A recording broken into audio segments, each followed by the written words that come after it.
Greenpeace flagship Rainbow Warrior sails into New Zealand. It's the end of a 4-month voyage across the Pacific Ocean.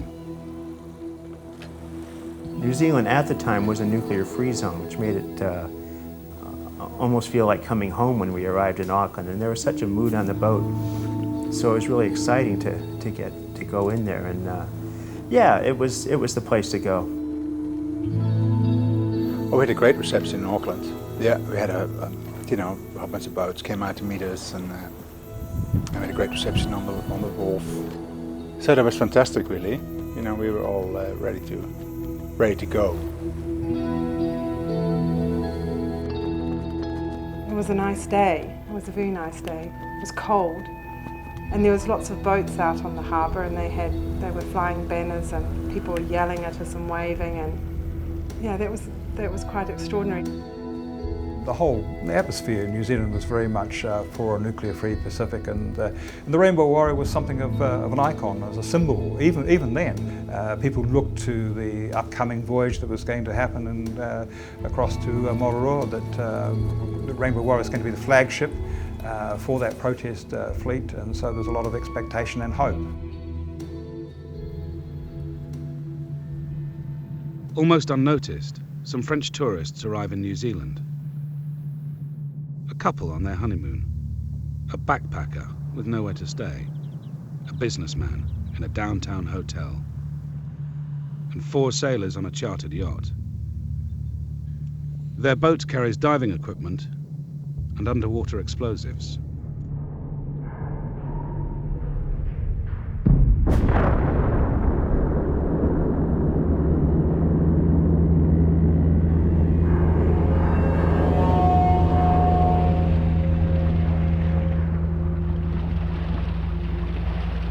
In New Zealand, 2 explosions have destroyed the Greenpeace protest vessel sank at her Rainbow berth Warrior. at Marsden Wharf. The crew says the first blast crew threw was the boat missing onto after its sinking, side. and his body Second, was found 2 by months police later, divers. virtually Navy sank. diving and explosives experts will today continue Police intensive believe the inquiries. bombs were sophisticated devices and say international terrorists may have been Portuguese member involved. of the crew was killed. His body was later found in the hull of the boat. All other members on board. Stunned Greenpeace members say the vessel was priceless, but right now they're still mourning for their dead colleague who went down with the vessel. Photographer Fernando Pereira is dead. The Rainbow Warrior is wrecked beyond repair. Someone is determined to stop Greenpeace sailing for Mururoa. It's a bomb from who? You know, the question came up, and could be the Russians or the Chinese or the Japanese whalers, and all the enemies we have made over the years. As the story unfolds, the world is shocked at what a supposedly friendly, democratic country will do to silence its critics. We were appalled. We couldn't imagine that a government that had been on the same side in the Second World War would actually carry out an act of sabotage in New Zealand waters. It's a story of state-sponsored terrorism, of political cover-up, and of the race for nuclear domination.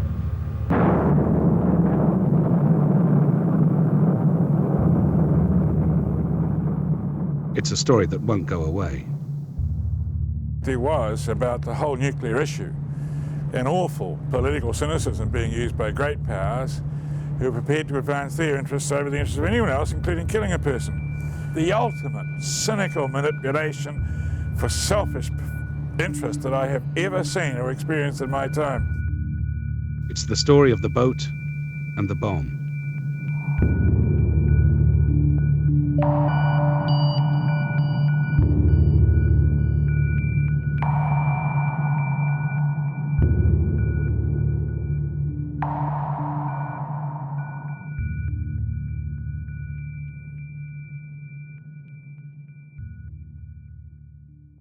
Greenpeace has come a long way since the first voyage to protest against American nuclear tests. The waters of the North Pacific are often treacherous, and only a couple of the crew members had ever been to sea. In April 1975, 20,000 supporters watched Greenpeace set out from Vancouver to scour the North Pacific for the whalers.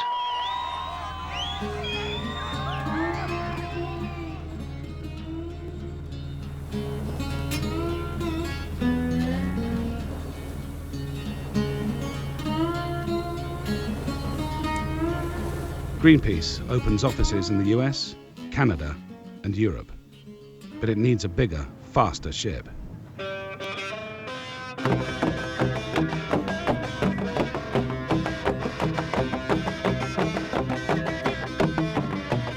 Since February 1978, the Greenpeace organization has been planning their anti-whaling strategy.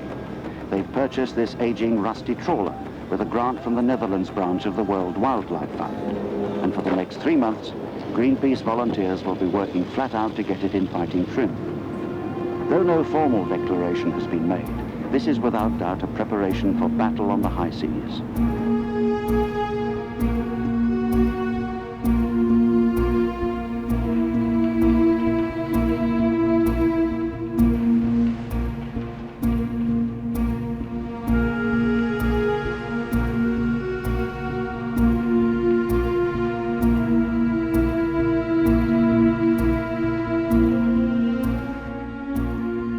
For the next 7 years, the Rainbow Warrior sees action across the world.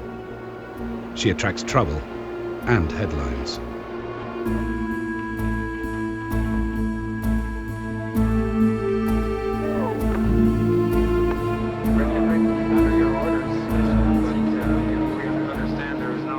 Intercepted by Icelandic gunboats. Yes, you are under arrest. Rammed by the French Navy. Detained under armed guard in Spain for 5 months before a dramatic nighttime escape. By 1985, Greenpeace is ready to mount its most ambitious and potentially dangerous mission yet. We're right now going back to our roots. We started against nuclear testing, and we feel very strongly that governments such as USSR, United States, France, UK, China must stop testing as the first step towards disarmament.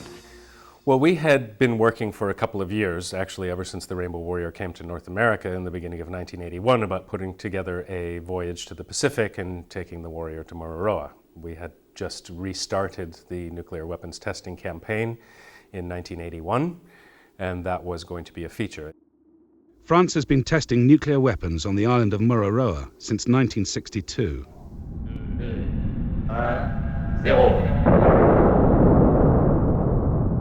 Nous nous trouvons ici exactement au point zéro de l'explosion, c'est-à-dire au centre de l'atoll.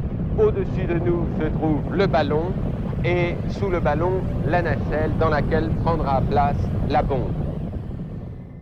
The first bombs were slung under a balloon and exploded in mid-air.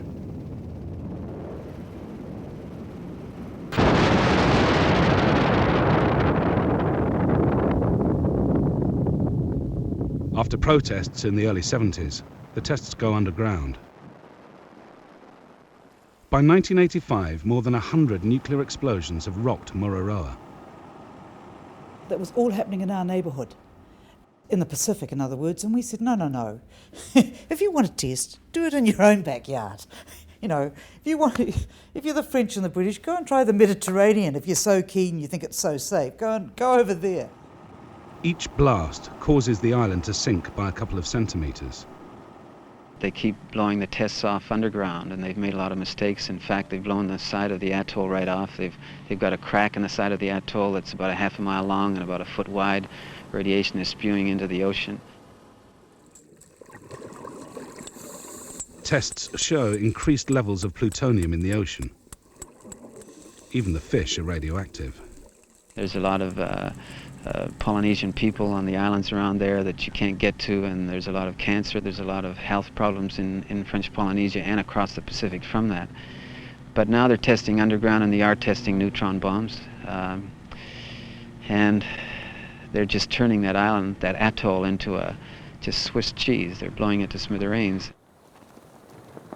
McTaggart has unfinished business at Mururoa. In 1972, he sails his yacht Vega into the French exclusion zone. Together with Nigel Ingram and Jean Horn, he aims to stop the French testing another nuclear bomb. I've done some pretty crazy things, but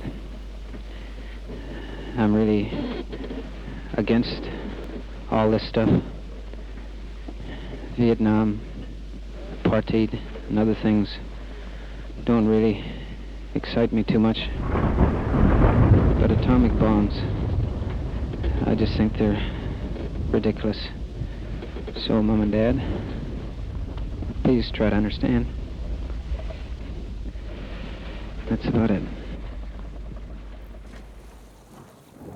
After a month, the French Navy lose patience. They ram the yacht and arrest the crew. The Vega returns to Mururoa the following year. The French are worried. They've already tried to bribe McTaggart with an offer of $5,000 to keep away.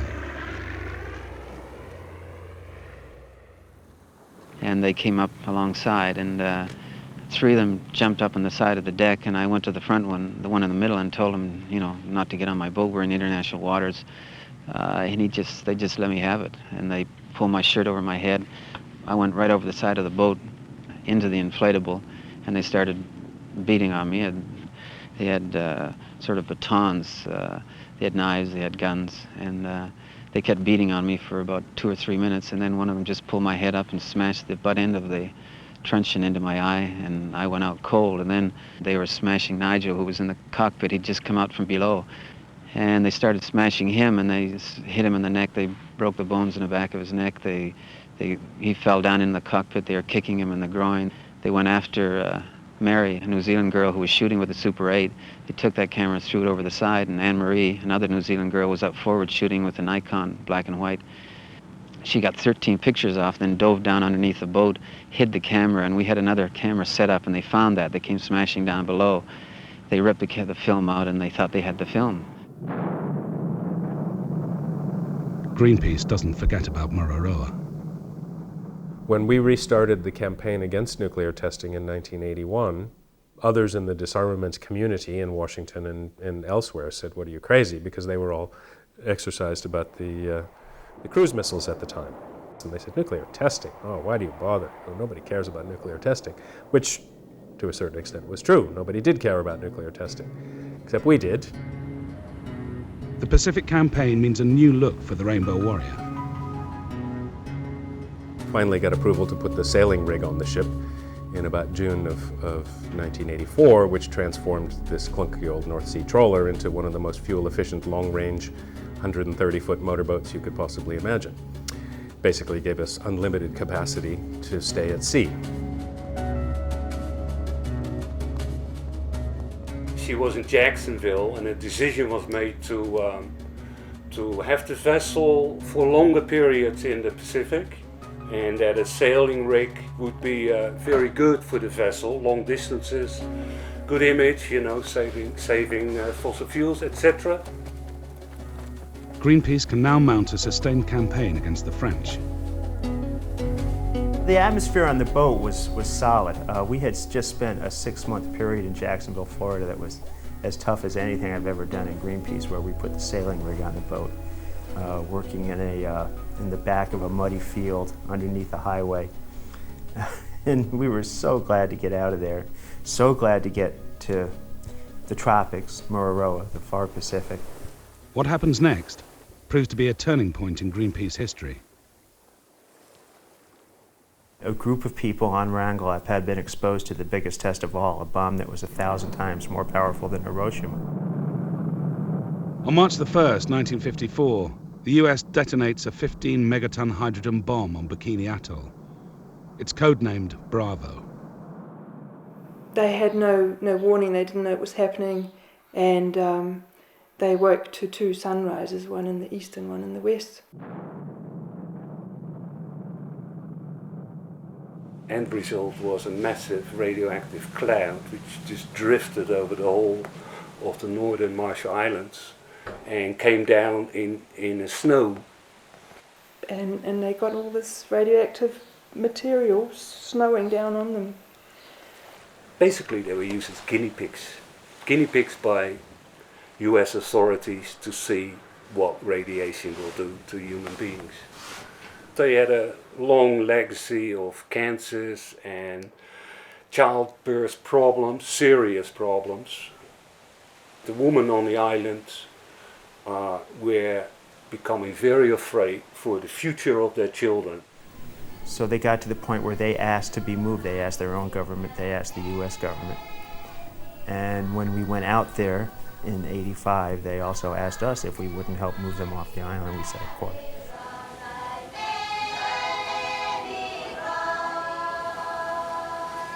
So we got there and they're disassembling their houses, piling up the tin roofs and the pieces of plywood on the beach, and the pigs and chickens and the community buildings and all of their personal possessions and all the rest of it were ferried by inflatable from the beach to the boat and piled on. This was the first, and as it turns out, the last time that Greenpeace has ever moved a people, as it were. And it's an extremely ambitious thing to have contemplated and done, and also a high-risk strategy, because you don't know whether it will work.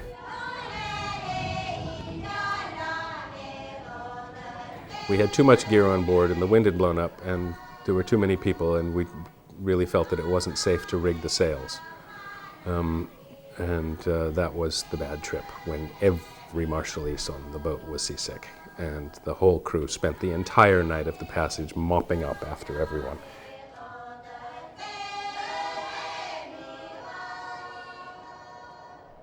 Greenpeace photographer Fernando Pereira records the evacuation. Not very much bothered him. He was a very good photographer. It was very easy for him to get close to subjects and stuff like that. You know, you could see that he had a good way of meet people. Yeah, he was charming too. He was a real charmer, Fernando. The Pacific campaign is Fernando's longest assignment yet. It means months away from his family in Amsterdam. My memory of my dad leaving for the airport, taking him to the airport with my mom and my brother by car, waving him goodbye in front of the big entrance doors, telling him not to go because me saying to him, "You're not coming back for one reason or another." My dad obviously saying, "Of course I'll be back, just take care of your mom. I'll do my trip and I'll be home soon." Never realizing that that would be the last time I'd see him. The Rongelap mission is a success, but it's time to go. It was a bit of a wrench to leave. A lot of the crew said, "Well, we can't leave now." And I said, "Well, our job really here is done. We can't rebuild their community for them. They have to do it for themselves, and plus we need to get to Auckland because we're due first in Rarotonga and then Mururoa." The Rainbow Warrior heads south. Her final destination is Mururoa, and another confrontation with the French.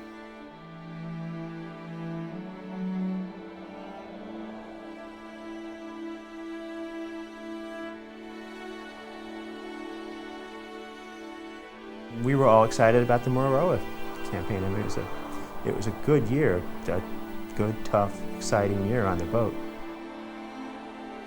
The Rainbow Warrior heads south to New Zealand. It's her last stop before Mururoa. We're going to be joined by this peace flotilla, this nuclear-free flotilla from New Zealand, and they were, at the time, there were like, I think, eight boats or something lined up.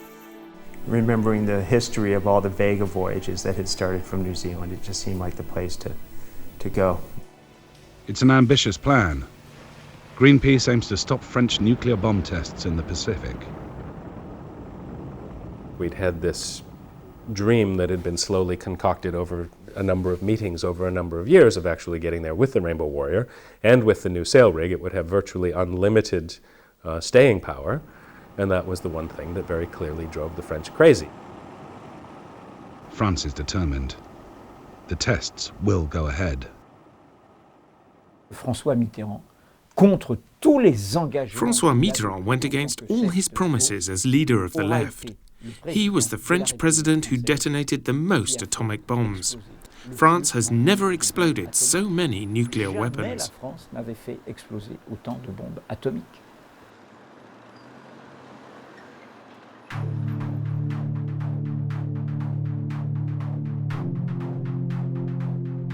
The French Secret Service, the DGSE, wants to make sure the Rainbow Warrior never reaches Mururoa. Defense Minister Charles Ernault gives the go-ahead. L'opération a reçu son nom de code. The operation was given the codename Satanic. Of course it was a strange name, but it wasn't particularly significant. Pour nous, aucune signification particulière.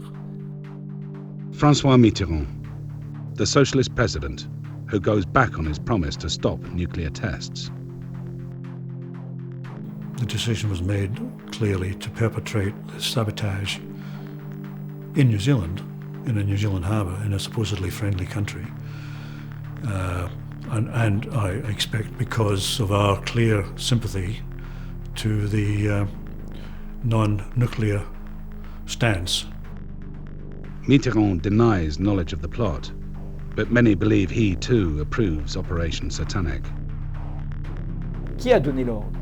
Le président. Who gave the order? Did the president know? I'm one of those who are convinced that François Mitterrand did know. Maybe not the details, but he knew about the operation.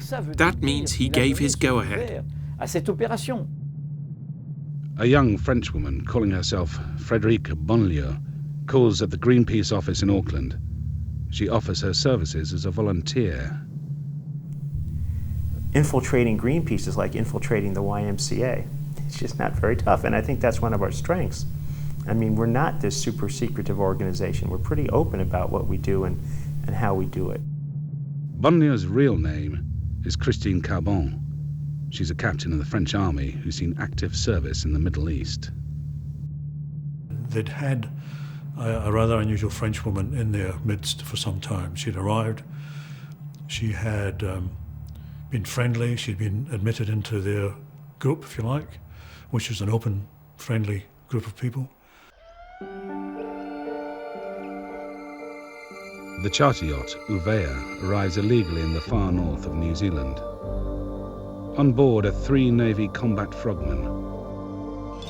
Roland Verge, Jean-Michel Bartelot, and Gerald Adris work for the DGSE. All are using false identities. The 4th member of the Uvea crew is the only one travelling under his real name. Dr. Xavier Maniguet is a specialist in treating diving accidents.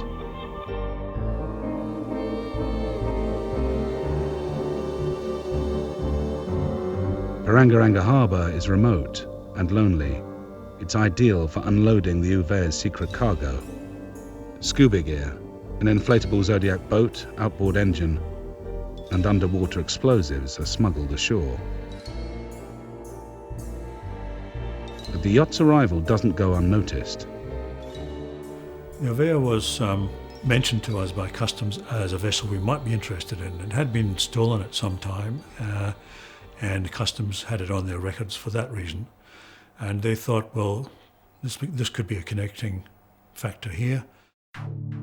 Honeymoon couple Sophie and Alain Tourange fly into Auckland. Only later are they exposed as Major Alain Maffat and Captain Dominique Prieur of the French Secret Service. Both are travelling on fake Swiss passports. They hire a camper van with plenty of room for diving gear, bombs, and an inflatable boat. Operation Satanic leaves nothing to chance.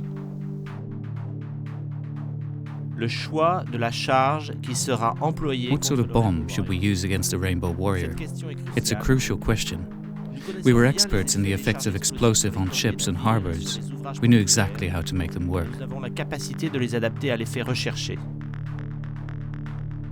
2 more agents lie low on South Island. Alain Tonnel and Jacques Camourier are the backup team.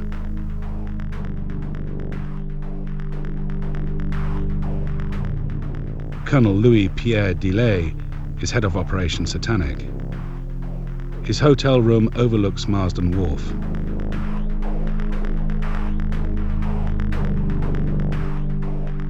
Two days before the bombing, the French team meet near Auckland. The date and time of the attack is agreed. The fate of the Rainbow Warrior is sealed.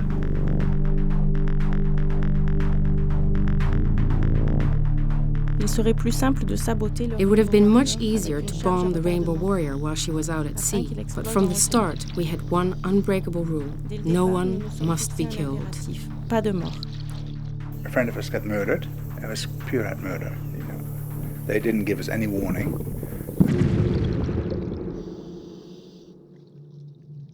We were sitting inside and that first bomb went off. We were just having our drinks and stuff.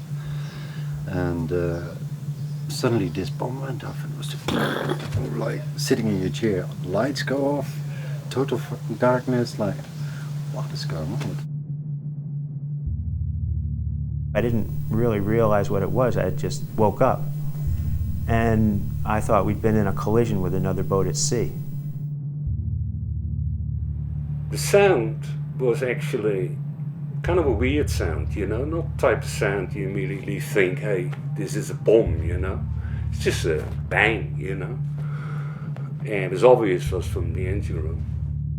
So we just filed out on deck and bang, second explosion went in a different place aft. So, and straight away the ship started listing and going down. And that's when the second bomb went off. And it went off right under our feet. Andy was on the top step when the second bomb went off, and Fernando was behind him. It collapsed the entire wooden structure around the staircase and trapped him below, and he was drowned. First one was to create a lot of damage. Second one was there to knock the ship off, you know, to end it, make sure she wouldn't sail. Stood there looking at the boat with all these bubbles coming up out of it and things. And that's when Davey Edward, the chief engineer, came up to me and said, well, Fernando's down there. We were still sort of talking about, oh, well, he probably went to the pub and, you know, and just waiting that he might turn up, which of course he didn't. It wasn't till the Navy divers actually came, which was, I'm guessing, 4 hours later, and they found Fernando and I identified him. We were playing a game outside, standing in a circle playing with the ball with my friends, and then one of our teachers came up to me and asked if I could join her. By the time that I got to my mom, she was in tears. The moment that she said that he was missing, all the pieces fell together, and I cried together with my mom. That there's a casualty, you know, I call that a murder, you know, really. I don't call that like an accident.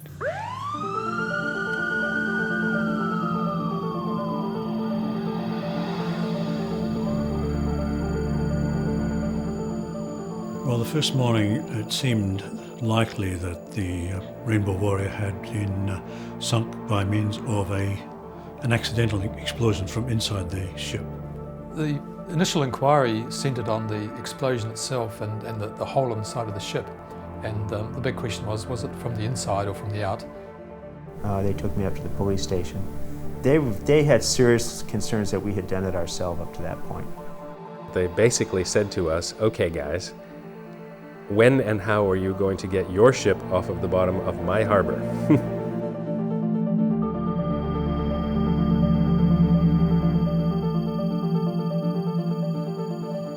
When the divers got down and had a proper look, they found that the damage had been caused from the outside of the ship, and therefore obviously it had been sabotaged. This must be sabotage. This sounds crazy. This, you know, it has to be. And then thinking, well, how is it? No one's going to believe us. You know, this is too crazy. And they said, do you think it was the French? And I said, no, it couldn't have been the French. They wouldn't be that stupid. The agents leave a trail of clues. Some newspaper commenters said that all that was missing was a beret, a baguette, and a bottle of Beaujolais.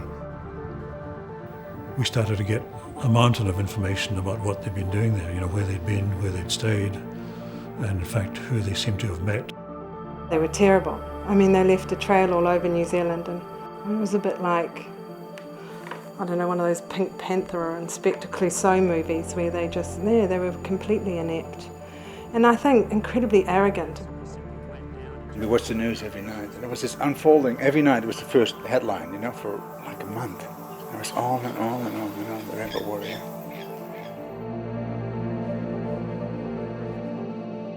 France denies responsibility, but nothing can stop the rumours. It became evident that there was a strong French connection, to the point where we were quite surprised at the amount of evidence that was actually being generated to indicate a French connection. It was a curious story in the sense that it was pretty obvious from the beginning that it was an outside agency that had caused the explosion, and the French were the obvious candidates. Detectives questioned the crew of the Ovea. We didn't have sufficient evidence to hold them and get an extradition warrant. They disappeared, they were hidden away from us, and we never had access to them again. The remaining French agents slipped quietly out of New Zealand. All of them were involved in the operation, and all four of them, as far as I'm concerned, should be questioned for murder. The Rainbow Warrior is beyond repair.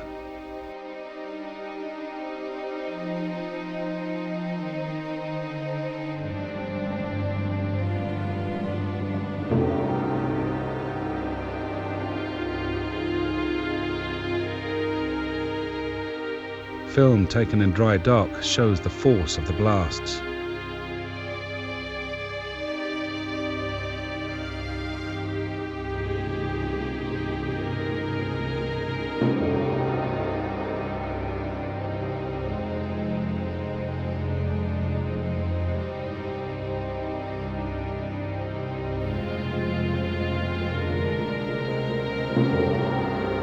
The engine room clock stopped at the time of the first explosion.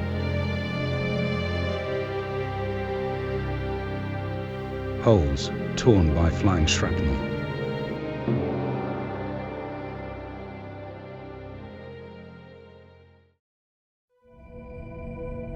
The Swiss honeymoon couple, Sophie and Alain Tourange, are soon exposed as French agents. The comment was made by one of the interviewers that he thought that they were spies. It became evident that the Touranges were probably French rather than Swiss. Then, of course, we thought it has to be a French organisation, and the DGSE seemed to be the logical one. It's been announced in New Zealand that 2 people have been arrested and charged with murder in connection with the sinking of the Greenpeace ship Rainbow Warrior. A pair of French-speaking tourists with Swiss passports. They appeared in a stringently secured... Evidence points to a conspiracy hatched in Paris. Cette stratégie du mensonge, qui était celle du ministère de la Défense. The lies from the Ministry of Defence, the military and the presidential cabinet were pushing Mitterrand into a dead end. Because sooner or later the truth would come out and Mitterrand himself would be in a lot of trouble. Et Mitterrand lui-même serait en plus grande difficulté. The pressure is on the French government to come clean. Journalists sense a story which leads directly to Mitterrand. I think that he will carry to his grave the secret as to whether he knew about the mission to sink the Warrior. I have no evidence that he knew. I am certain that he knew afterwards, and long before France admitted to it.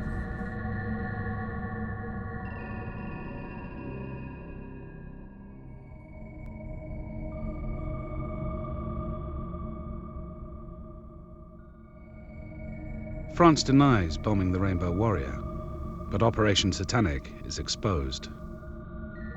Why did they continue to lie when it was revealed very early on that the Touranges were the French agents Maffat and Prieur? Why did they continue to lie when we knew that the Uvea carried agents from the DGSE? Still, they kept on lying.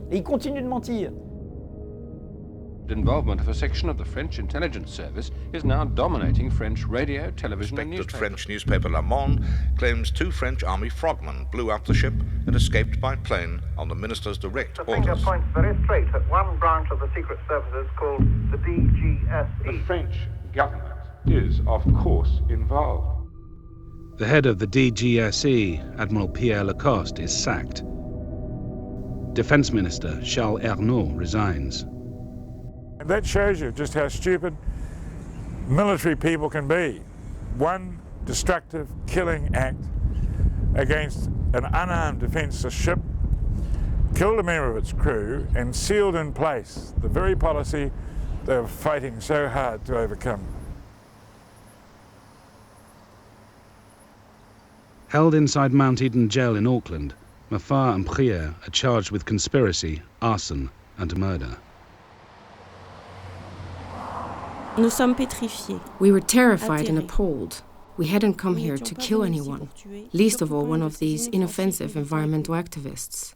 For me, the death of a man was very hard to take. The trial of the French agents attracts worldwide media attention. The reporters sense a scandal. But a last-minute plea bargain sees Mafar and Pereira plead guilty to manslaughter and arson. The trial is over in less than an hour. The people who had actually done the bombing had escaped, and the French were sheltering them. Back in court for sentencing, Mafar and Pereira are confident. At worst, they expect deportation and a heavy fine. Today in Auckland, sentences of 10 years jail were imposed on 2 French secret agents who pleaded guilty to involvement in the bombing of the Rainbow Warrior last July. France's tactic was to indicate its concern about the 2 agents. Mafar and Pereira are shocked. 10 years in jail, to be served in New Zealand. Do you think justice has been done here today? Mr. Mururoa said he would call for justice at the highest level. I think this was reasonable justice at a very low level. But the agents needn't worry. Mitterrand threatens a trade boycott unless they're released. New Zealand Prime Minister David Lange has said he might be prepared to repatriate 2 jailed French secret agents to one of France's overseas territories. Today it's announced that Mr. Lange's government will accept compensation and it will release the agents into French custody. People were extremely disappointed and felt, you know, we're being pushed around here, we're being bullied by a government that is not abiding by the basics of international ethics. That was a shock, that was a learning experience. The UN brokers a deal. The French government is forced to apologise. They pay Greenpeace $8 million compensation. Another $13 million goes to the New Zealand government. It was very unpopular with a lot of New Zealanders. We felt that it was a selling out, really. And even if those who could understand why this happened, they still felt it was complete capitulation to France, and it shouldn't have happened. Less than 3 years after the attack on the Rainbow Warrior, Pereira and Mafar are back home. Letting so many French agents escape jail, then that's not justice. Not in our eyes, not in my family's eyes, and I hope not in the world's eyes. And it's never too late for justice. I feel a sense of total betrayal because they behaved with consistent dishonesty, consistent treachery, and totally in breach of their word. 4 years of lies, broken promises, pressure and deceit.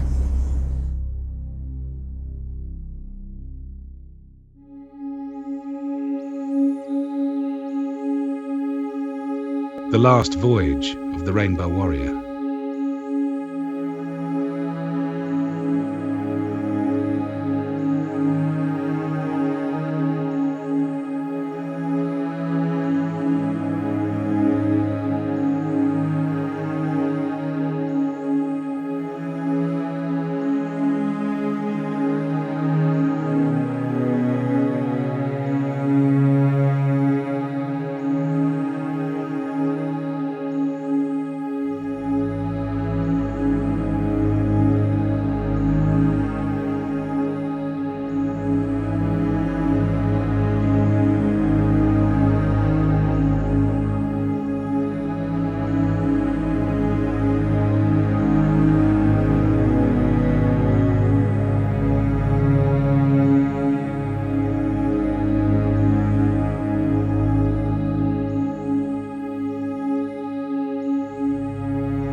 hardest part of that whole operation was losing Fernando. I hope his children are doing well. That's something that's always been a question mark in my mind. I'm mad at the French government. It's still unacceptable for me and the family that they bombed the Rainbow Warrior.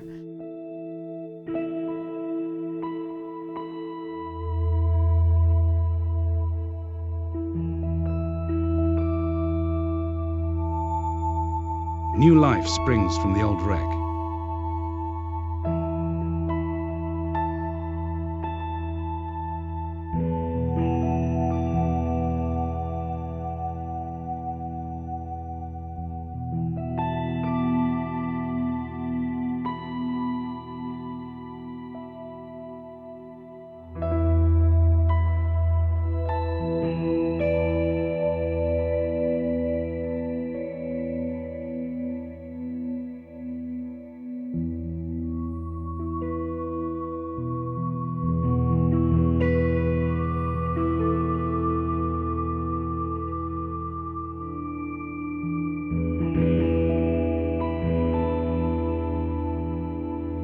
It's an inspiring story where a small group of people entered into bearing witness to the nuclear tests, not knowing what the outcome would be.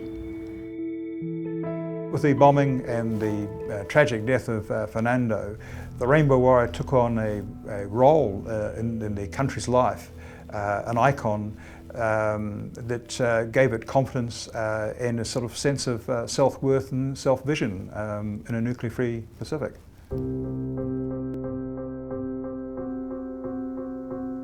The old Rainbow Warrior never did make it to Mururoa, but the French plan backfires badly. Suddenly people were asking the questions, well, why would the French go to these lengths? You don't have to be very bright to know if you bomb your enemies, it turns them into martyrs. Certainly it made Greenpeace's name, it put it on the map.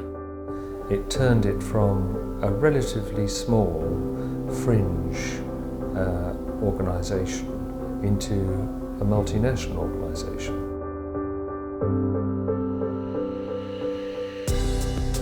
The world order is changing.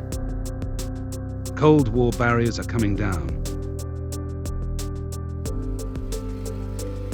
But for France, it's business as usual. L'affaire Greenpeace montre bien. The Greenpeace affair revealed a policy which was irresponsible and short-sighted. It was a policy which appeared responsible, but took no account of the future. Greenpeace returns to the Pacific. 7 years after the Auckland bombing, the new Rainbow Warrior is back at Mururoa. Rainbow Warrior, this is Level. Rainbow Warrior, this is Level. Now, on the 26th of March at 6:25 a.m., your boat is inside the French territorial waters of Mururoa. I request you stop immediately and call your boat back. I am going to Mururoa. I am going to Mururoa. Mitterrand is under pressure. International opinion is against him. We really strongly believed in the United Nations. We really strongly believed in multilateralism. And a weapon that is aimed at somebody else but affects us really gets up our nose. Reluctantly, Mitterrand abandons nuclear tests. France joins the moratorium already announced by the UK, US and Soviet Union. It certainly put a huge amount of pressure on the French, and also I think the nuclear powers in general realised they had to behave themselves. A new president with an old policy. In 1995, Jacques Chirac tells the military to resume tests on Mururoa. 9, 8, 7, 6, 5, 4, 3, 2, 1. It's really hard to believe that, the Cold War is over, the Middle East war is over, it's all over, and here we are testing We don't need these bombs, you know, just those few trillionaires making all their money from weapons testing. I think that, as always, Jacques Chirac made a short-sighted decision. As head of the army, he wanted to mark a change of direction from Mitterrand's military policy. Then he stopped the tests again.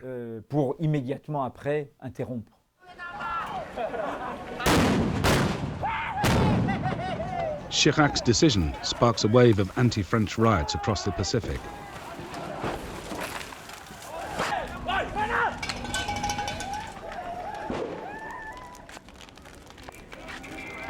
In New Zealand, the Rainbow Warrior prepares to sail once more to Mururoa.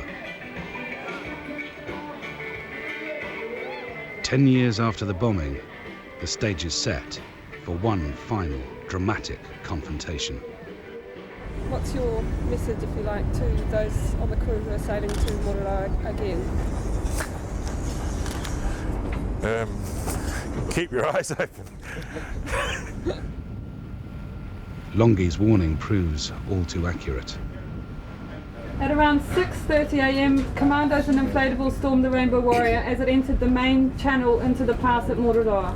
The commandos broke open the window on the bridge of the Rainbow Warrior and threw tear gas onto the bridge, and commandos entered the lower deck and took an axe to the door of the radio room. Keep going, lads. Okay, we get the doors open? No. Get out. Tear gas. This time there can be no cover-up. Pictures of two separate French attacks are flashed around the world. They boarded us. There were 6 inflatables of French commandos decked out in balaclavas and helmets and sort of riot gear, and they took over the bridge and confiscated people's French authorities say they'll escort the Rainbow Warrior out of Mururoa Atoll after its crew was arrested. It was very stupid politics, actually, I have to say. We had a real difficult period with the French for about, well, until the end of the testing in '96.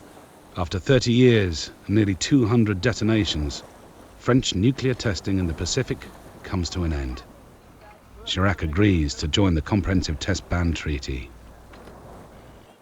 It took years, and I was on those voyages with McTaggart and other people subsequently, and eventually it did stop the testing at Mururoa, and it's a remarkable achievement, that.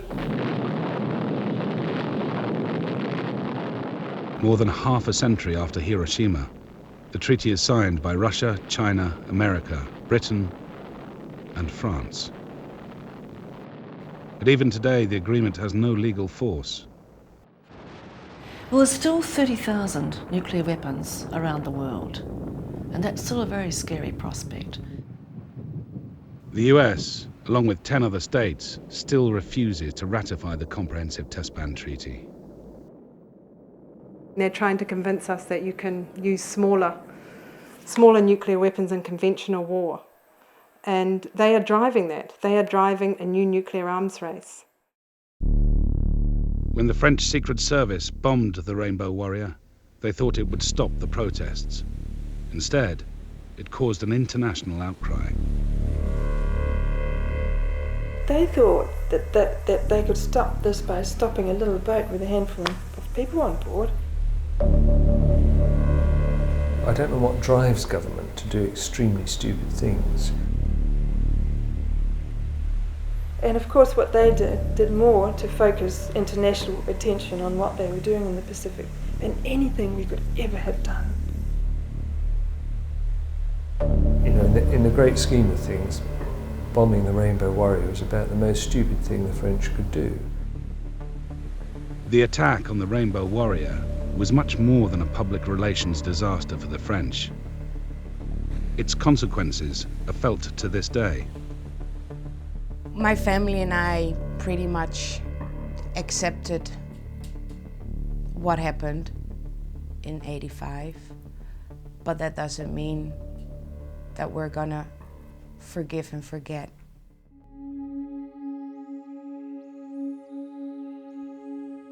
In the end, part of me believes that France has still not learned from the Greenpeace affair. Deep down, the attitudes of those governing this country haven't changed. They've never been sorry about sinking the Warrior. They were sorry in the end about being caught.